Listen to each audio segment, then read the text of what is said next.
previous video, we fitted all the front end, fixed the crash bar.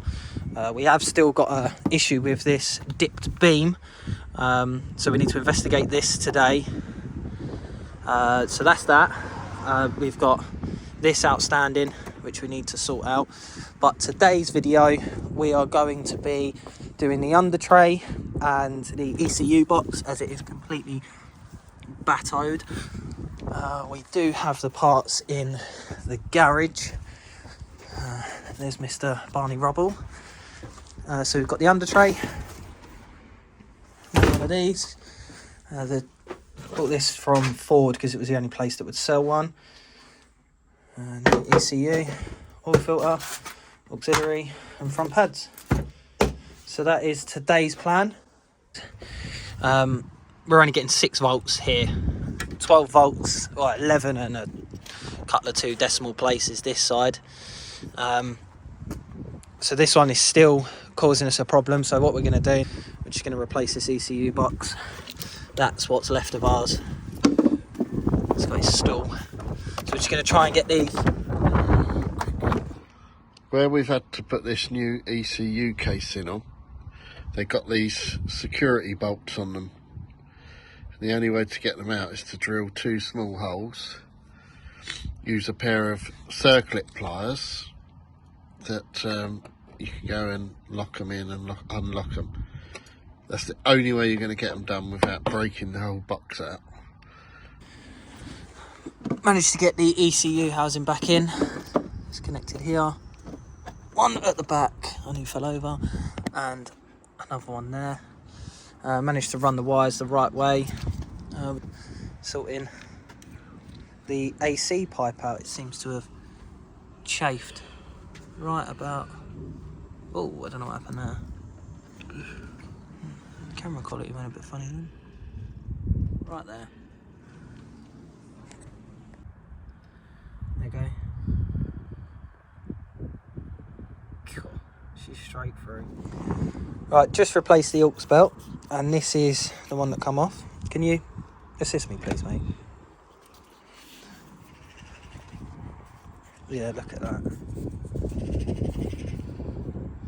And as shiny as anything.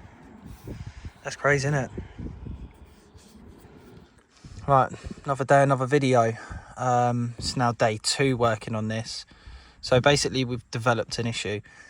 Sorted the ECU box out, changed the auxiliary belt. We jumped in the car, thought we give it a start.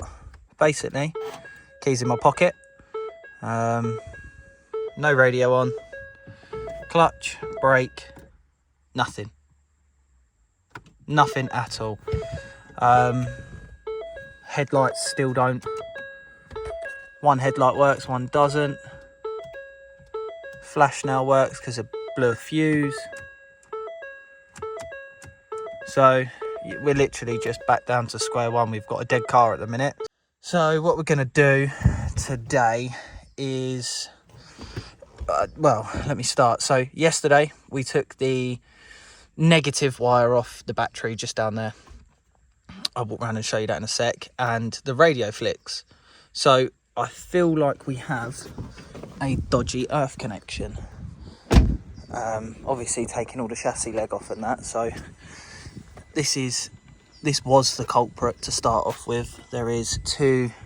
I'm going to take the airbox off again. There's 2 down there that I need to get to just to see if it's one of them. But at the minute, we're sort of stuck. I'm going to put the battery on charge just in case it's that's causing an issue. I mean, that's tight. That's tight. So we keep investigating.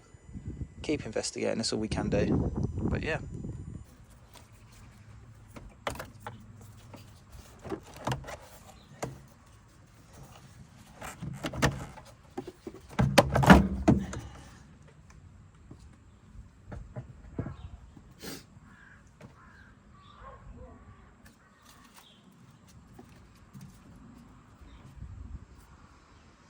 So, I don't know if you can see it, but there's one there and one there. They're the 2 earths that I'm going to clean up today.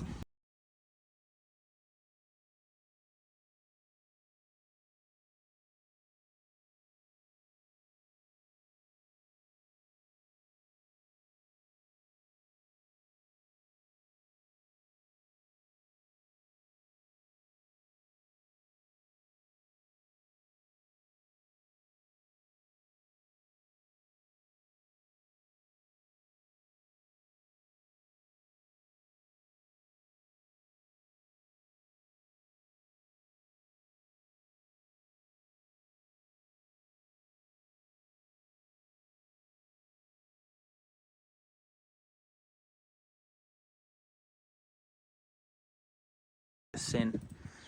I've just redone the earths. Let's see what happens.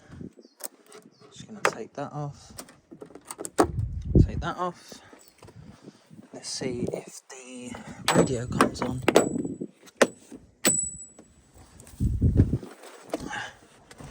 Right, radio's on. Going to put the key in the hole there. I don't know why it says that key free, but... Right, sorry about that guys, I got a little bit excited. The car started. So all I need to do now is try and chase this headlight. It's a little bit too early to be doing the brake pads right now. So yeah, I'm gonna see if I can sort out the problem with this headlight. I don't know why, but we're only getting I think it's 6 volts to the clip, well to the main.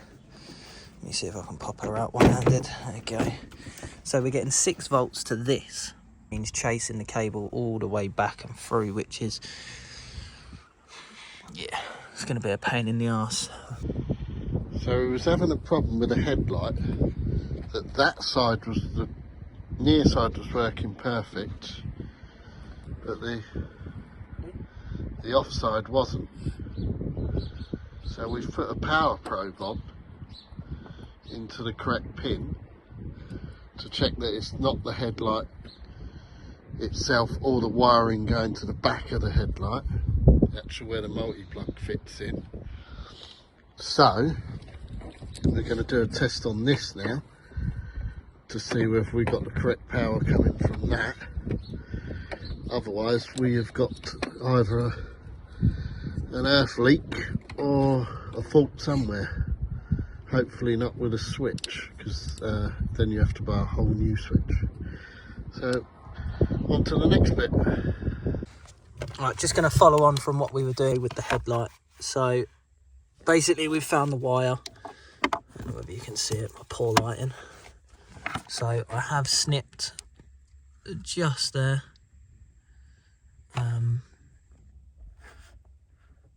Just there, and we've put the zub on it.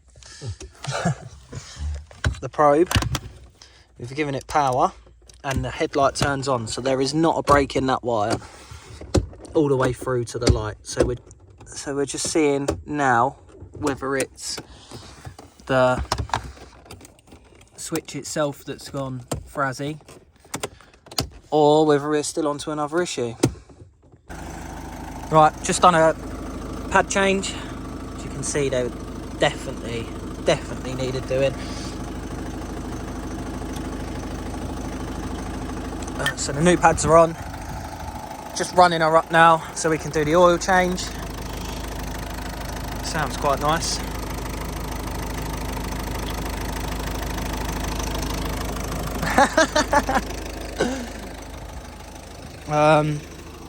A battery there's for the Porsche that we've got to start today as well. Might be an upcoming video on that, maybe. Do you reckon there'll be a video? Well, there's a video on that. Everything's all sorted. So guys, that's the end of that video. We haven't found our solution yet.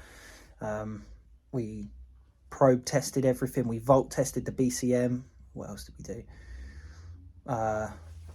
Majority of things we could do to see if the headlight would work. So if we put power through from the BCM, we put power through from the harness that went into the BCM, and it turned on the light perfectly. So all arrows to us are pointing at the BCM. We need a new BCM, so we're going to get looking for one of them. If anyone else could suggest anything for a Mk3 Focus to why one side headlight is not working, we can't find. We've bell tested all the fuses and replaced ones that looked a little bit dodgy, relays, everything. We have checked everything, but we can't find a solution for its direction. But thanks for watching. Cheers guys.